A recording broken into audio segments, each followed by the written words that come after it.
Pak Supri juga kemarin udah mereview ya. Sepertinya udah lumayan jelas. Jadi bagi teman-teman yang mungkin ketiduran ataupun nggak ikut kuliah dan lain sebagainya, bisa menonton review videonya, itu ada di Kudagang. Itu sangat lengkap banget, dan mohon catat setiap poin-poin yang dibicarakan oleh Pak Supri, karena biasanya Pak Supri itu sering ngeluarin soal yang memang model kayak gitu. Jadi setiap ada hal yang ditekankan berarti bisa jadi itu akan jadi soal gitu, akan jadi bahan soal.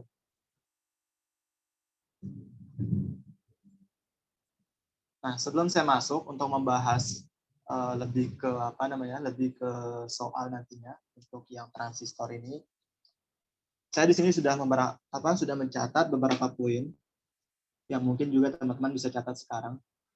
Jadi ini saya bacakan aja dari pertanyaan juga dan dari yang dijelaskan oleh Pak Supri.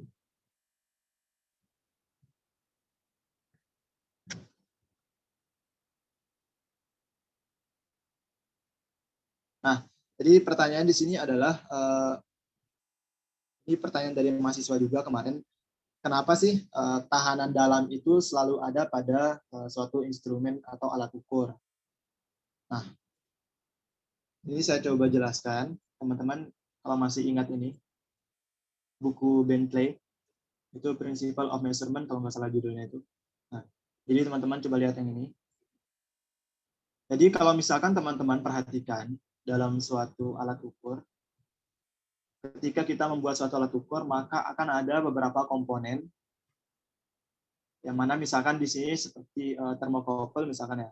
Jadi ada komponen yang akan nantinya itu akan merubah dari hasil pengukuran analog menjadi digital.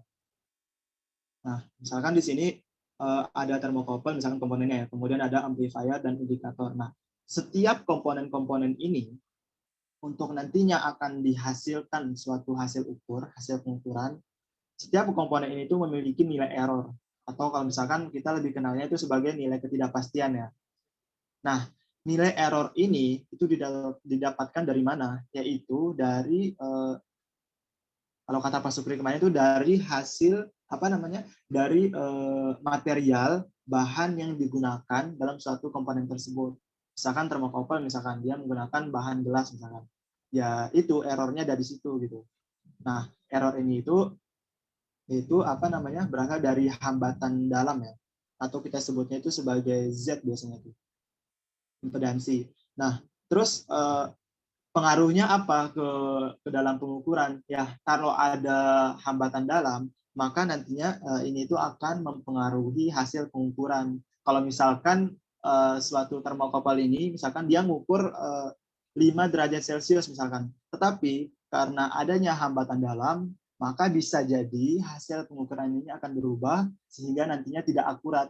Itu bisa jadi berubah menjadi 4 derajat Celcius karena adanya hambatan dalam tadi. Nah, terus bagaimana cara kita mengatasinya? Nah, caranya itu yaitu dengan cara kita memperbesar nilai Zin atau kita menggunakan amplifier.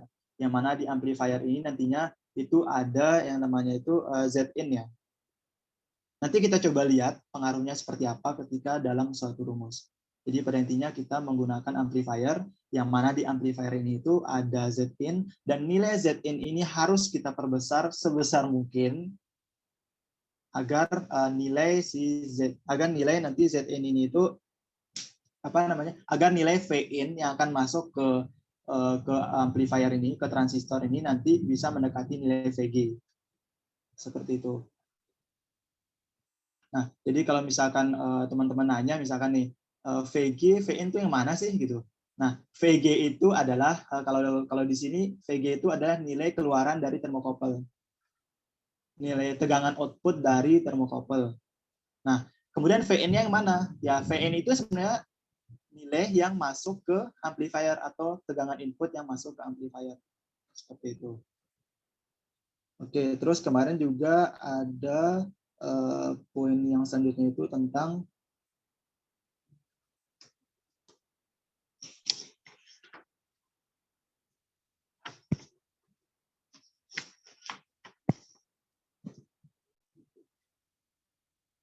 power amplifier. Bentar, materinya yang mana? Nggak ada di sini. Jadi kita intermezzo dulu aja tentang power amplifier. Jadi kan di situ ada kelas ya. Ada kelas apa namanya? Ada kelas A, kemudian ada kelas AB dan ada kelas A, kelas B dan kelas AB gitu. Nah, jadi kelas A itu ya kan dia menggunakan satu transistor. Nah, jadi kelemahannya itu, ini teori ya, ini jadi kelemahannya itu dia cepat panas. Karena apa? Karena kan satu transistor, jadi yang bekerja ya dia terus gitu. Jadi selama penggunaan ya dia digunakan sehingga ya lebih cepat panas. Tetapi kalau misalkan yang kelas B, nah dia menggunakan dua transistor sehingga ada pergantian dari penggunaan transistornya sehingga dia lebih apa namanya lebih bagus daripada yang A ya untuk apa namanya untuk disipasi panasnya gitu. Oke, itu intermezzo dari materi kemarin yang disampaikan oleh Pak Supri. Kemudian kita sekarang coba melihat dari materi yang apa namanya untuk soal di rangkaian. Nah, jadi kan kalau misalkan teman-teman lihat bentuk dari apa transistor untuk yang apa namanya BJT bipolar junction transistor ya, nggak salah panjangannya itu.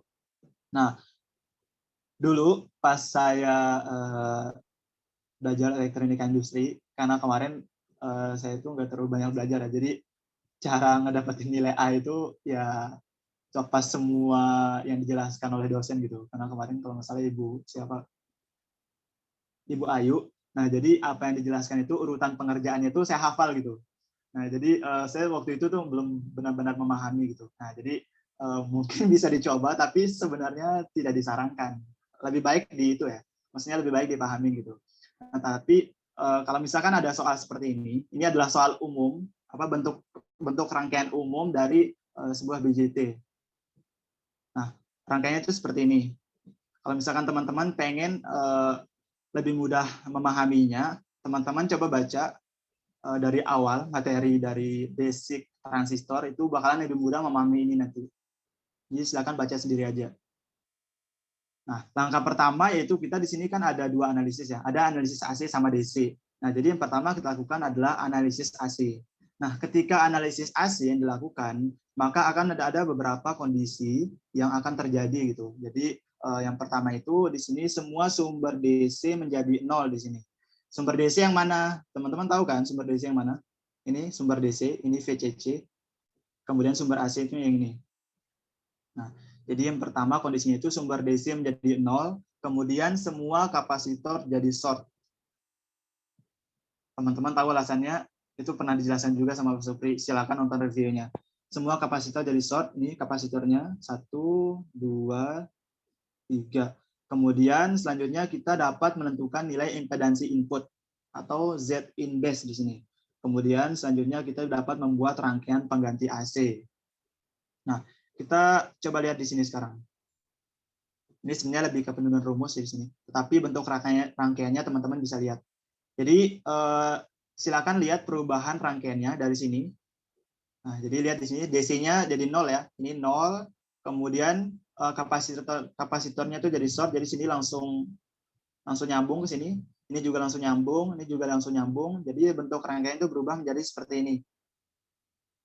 Ini. R1, R2 jadi paralel di sini, lihat nih. Kan R1, R2 ya. Karena di sini 0. Ini R1, R2, kemudian RC, RL, ini RC, ini yang RL.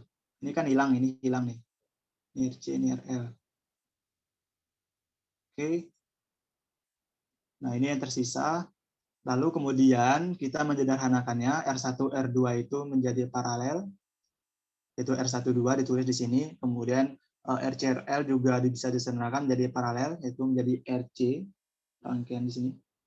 Ini dia. Jadi simbol ini tuh jangan lupa ya, ini simbol paralel maksudnya. Oke, kita sudah menyederhanakan bentuk rangkaian itu udah seperti ini. Nah, selanjutnya, jadi alur pengerjaan persis seperti ini kalau misalkan teman-teman disuruh ngerjain. Selanjutnya itu bentuknya akan menjadi seperti ini. Jadi lebih didetailkan lagi ketika dari sini tadi. Ini RG sama posisinya, R12 juga sama, kemudian RC yang tadi ya, sederhanakan juga. Nah, lalu di transistor ini benar-benar didetailkan banget. Jadi ini ada basis, emitter, sama kolektor di sini. Nah, kemudian yang masuk ke ini ada IB, arus basis, kemudian di sini ada arus kolektor, ini arus emitter, dan di sini ada RE action, tahanan dalam dari emitter ya. Nah, ini cuma penurunan rumus saja, tetapi pada intinya kita memerlukan yang ini, Z in base. Ini teman-teman silakan pahamin sendiri nanti. Tapi di sini kita memerlukan Z in base ini nih. Z in base. Nah, kita dapatkan Z in base itu nanti kan VB per IB, yaitu sama dengan IE RE action per IB. Kenapa bisa jadi beta RE action? Karena IE per IB itu sama dengan beta. Kenapa bisa kayak gitu? Ini nih rumusnya nih. Beta sama dengan IC per IB. Karena IC itu sama dengan, karena IE ini mendekati nilai IC, kita samakan aja sehingga di sini IE per IB itu sama dengan beta. Berarti rumusnya itu Z in base sama dengan beta dikali RE action. Nah, ini yang kita butuhkan sebenarnya nih, rumus yang ini doang. Z in base. Dari ini ya, dari apa penurunan rumus ini semuanya. Z in base yang kita butuhkan karena nilai beta sama nilai RE action itu sebenarnya sudah ada di soal gitu. Kalau misalkan teman-teman nggak percaya, coba kita lihat langsung di buku Malvino. Nah, ini dia nih. Ini rangkaiannya persis sama ya, seperti itu. RE action yang mana? Ini RE action nih. Sudah ada nilainya, kemudian beta udah ada nilainya. Jadi kan kita bisa langsung dapatkan nilai Z in base. Langsung aja beta kali RE action gitu. Betanya 200, kemudian RE action-nya di sini 180 ohm. Jadi kita bisa seperti itu. Oke, yang di sini sudah kelar ya. Jadi kalau misalkan teman-teman suruh tulis, nanti nggak usah tulis penurunan yang kayak gini. Biar nggak rumit gitu. Nah, setelah kita mendapatkan nilai Z in base, selanjutnya kita bisa mendapatkan nilai Z in. Jadi yang dibilang tadi, Z yang pernah dijelaskan sama Pak Supri, Z in itu nilainya sebenarnya diharapkan paling besar ya, sebesar-besarnya lah pokoknya. Bahkan sampai tak terhingga kalau pengen gitu. Agar nilai Vn itu bisa mendekati nilai Vg. Nah, jadi Zn itu rumusnya adalah R1 paralel dengan R2, atau di sini kita udah persingkat jadi R12, kemudian diparalelkan lagi dengan beta R in action, atau Z in base di sini. Jadi rumusnya bisa diubah dengan teman-teman, Z in sama dengan R12 paralel dengan Z in base. Di sini kita bisa dapatkan langsung nilai Z in ya. Nah, setelah kita bisa mendapatkan nilai Z in, selanjutnya kita bisa mendapatkan nilai VB, tegangan basis. Nah, VB ini itu sama dengan V in. Nah, V in ini rumusnya apa? Z in per Z in ditambah RG dikali VG. Ini pernah dijelaskan juga nih. Z in-nya yang mana? Ya, teman-teman udah bisa dapatkan nanti. Z in, kemudian RG itu ada di sini, nanti ada di soal. Kemudian VG juga ada di soal, itu sumbernya, sumber tegangan yang masuk ya. Nah, sehingga kita bisa dapatkan nilai V in. Nah, lalu kemudian kita bisa mendapatkan nilai V out-nya. V out-nya itu dengan cara AV dikali V in. AV-nya itu yaitu RC per reaction, ya rumus yang ini nih. RC per reaction. Kemudian ini V in rumus yang ini. Ya udah deh, ini udah didapatkan nilai V out-nya ya. Berarti V in didapatkan, nilai V out juga didapatkan. Jadi sesuai sama yang diminta di soal gitu. Jadi kalau misalkan teman-teman pengen lihat, ini kita coba langsung aja ke soal yang ada angkanya gitu. Jadi caranya seperti tadi ya. Yang pertama tadi kita nyari nilai Z in base. Z in base itu apa rumusnya? Beta dikali RE action. Atau di sini juga ditulisnya RE doang, itu nggak masalah sih, beda-beda buku.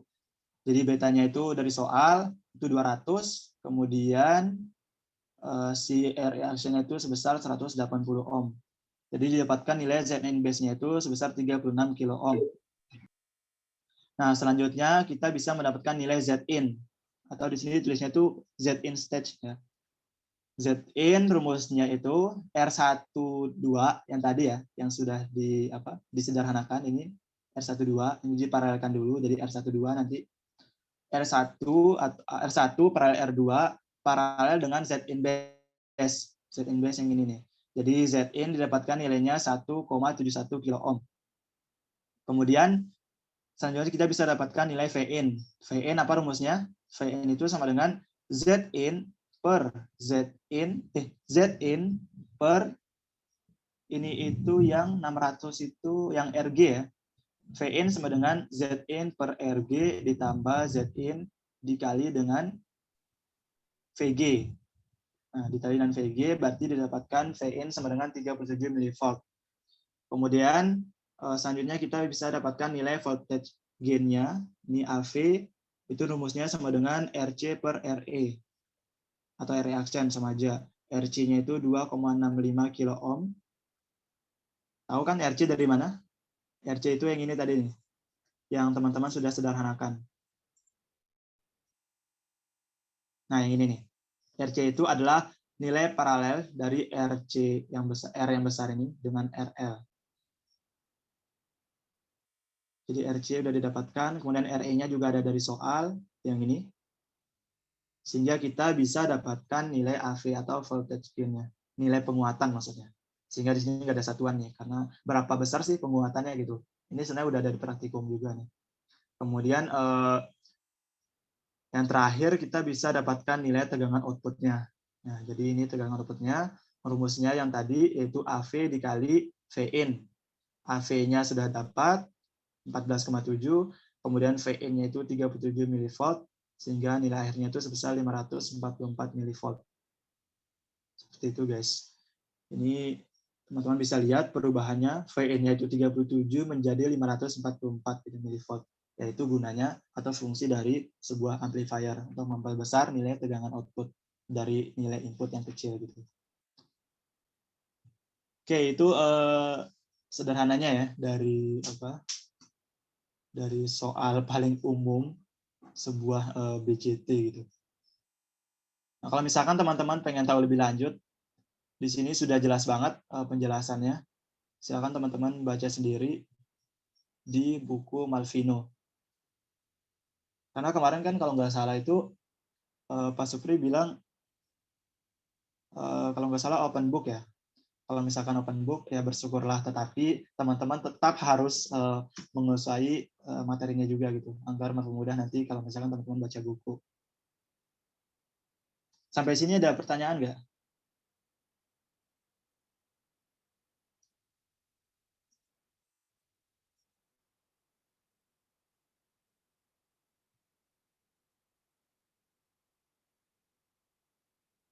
Saya stop dulu.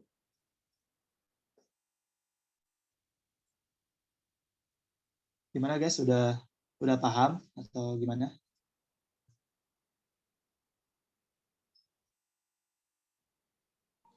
Kang, ada yang nanya di kolom chat. Oh, sebentar.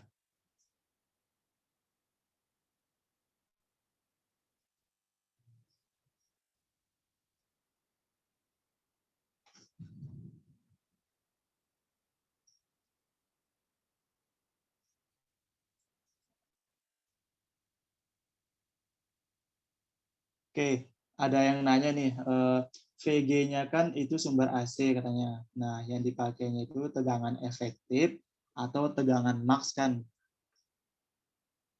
Jadi teman-teman masih ingat transistor itu apa? Transistor itu apa sebenarnya? Itu berada di mana sebenarnya? Kalau misalkan di dalam power supply nih, transistor itu ada di mana? Coba saya tanya deh, salah satu siapa nih? Oi mau jawab? Setelah sensor bukan, Kang? Coba Oi, transistor itu ada di mana Oi? Kalau misalkan di suatu apa namanya? Di suatu power supply regulator gitu.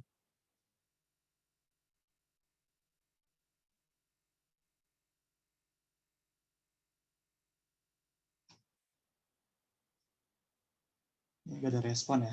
Di setelah Atau tidur sensor atau enggak, bukan, kita Kang? lanjut aja. Nah, ya di setelah sensor ya pada intinya. Jadi apa namanya yang namanya transistor atau yang regulator itu. Jadi nanti dia kan sudah berada di setelah dikondisikan ya apa sinyalnya itu. Nah, dikondisikannya dari apa? Kalau misalkan di power supply, teman-teman masih ingat rangkaiannya seperti apa? Ada apa namanya? Ada penurun tegangan dulu dari trafo kan, untuk mengurangi ripple, baru masuk ke regulator. Nah, jadi tegangan yang dipakai itu yaitu tegangan rata-rata atau tegangan apa namanya? Tegangan RMS ya kalau kalian sering ukur. Nah, tapi kalian nggak usah khawatir di sini mau pakai tegangan yang mana, apakah tegangan efektif atau tegangan max gitu. Nah, karena memang udah langsung diketahui di soal gitu, VG yang mana gitu. Jadi kayak contohnya seperti ini kan langsung diketahui nilai VG-nya ya. Ini langsung ada nilai milivolt peak to peak. Sebenarnya di sini juga teman-teman bisa langsung nebak nih. Kang, share screen-nya belum masuk. Oh ya, sorry.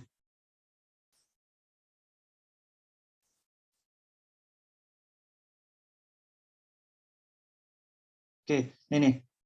Jadi kalian nggak usah pusing, nilai VG itu selalu diketahui di soal kok nanti. Jadi ini nih, nilai VG-nya langsung diketahui 50 milivolt peak to peak. Jadi kalau misalkan yang apa sinusoidal itu berarti yaitu yang apa namanya keseluruhan ya, peak to peak. Kayak gitu.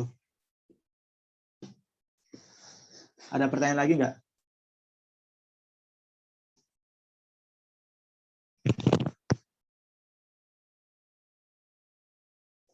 Kalau misalkan nggak ada, teman-teman nanti agar lebih mudah, coba baca sendiri aja dulu. Ini materinya sebenarnya di sini nggak perlu saya jelaskan pun, sepertinya teman-teman paham gitu, karena udah mudah banget penjelasannya di buku Malvino. Kemudian untuk apa namanya, karena sumber PPT semua dosen yang menjelaskan di ITB juga rata-rata dari sini nih, Pak Supri juga dari sini, yang PPT ini dari Pak Aziz kalau nggak salah nih, ini juga dari Malvino juga. Tapi kalau pengen lebih jelas ya udah baca sendiri di sini. Kayak gitu sih teman-teman. Jadi semangat UTS-nya, semoga dipermudah besok. Jadi jangan lupa ya, ini dibaca, sering latihan juga, coba jangan cuma baca teori doang. Kemudian apa namanya? Jangan lupa juga yang saya jelaskan di awal tadi, yang intermezzo itu tentang poin-poin yang dibahas oleh Pak Supri, itu jangan lupa dicatat. Kalau misalkan pengen nonton, ada reviewnya di Kudagang, itu penting banget. Siapa tahu banyak banget ya soal Pak Supri itu sering banget kayak gitu, apa namanya, yang lebih ke pemahaman gitu, lebih ke pemahaman. Misalkan kayak kemarin dijelaskan tentang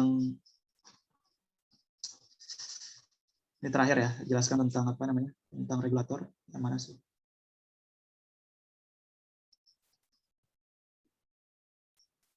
Misalkan kayak gini aja soalnya, misalkan nih, kemudian disuruh apa, udah ada nilai tegangan output nih misalkan, udah ada nilai tegangan yang akhir yang terukur di sini, kemudian disuruh tentuin tegangan di sini gitu. Jadi kayak apa? Kayak reverse gitu loh. Jadi ya teman-teman harus paham basic dari soal, dari rumusnya kan, baru bisa menentukan nilai tegangan di sini gitu. Jadi yang awal di sini diturunkan, kemudian di sini kalau misalkan yang second approximation yang kemarin itu bisa dikurangin dari apa? Dari nilai tegangan dalamnya dia 0,7, ya kayak gitu-gitu aja gitu. Kemudian ada kapasitor di sini. Pokoknya teman-teman harus paham apa langkah-langkah pengerjaan yang kayak kemarin. Tegangan di sini berapa, setelah melewati trafo berapa, kemudian setelah melewati dioda berapa, sebelum melewati dioda berapa gitu. Kemudian setelah melewati kapasitor berapa dan lain sebagainya. Jadi basic-basic kayak gitu tuh harus dipahami banget ya. Oke, sepertinya udah cukup ya. Karena kemarin udah jelas banget jelasin. Mungkin kalau misalkan ada pertanyaan, kalau sempat-sempat mungkin saya bisa jawab lewat chat, tapi sepertinya malam ini saya lumayan ambis. Jadi ya semoga aja saya bisa jawab kalau ada chat. Mungkin sekian aja teman-teman. Sekali lagi semangat buat UTS-nya, semoga dipermudah semuanya. Kang, mau Kita ini tutup aja dulu. langsung. Wabillahi taufiq wal hidayah. Wassalamualaikum warahmatullahi wabarakatuh. Selamat sore. Kang, tadi Makma mau nanya kayaknya, Kang. Iya, Kang. Udah ditutup. Iya. Oh ya dari Kang. Ini Nanti Kang kan lewat chat aja, kemarin. Magma boleh nggak? Oh ya Kang, oke. Chat aja ya. Soalnya udah terlanjur Iya, ditutup, nggak enak dibuka lagi. Oke, Udah silakan Kang. live ya, yang lain. Ya, makasih Kang. Lewat chat ya. Makasih, Kang. Sama. Kang.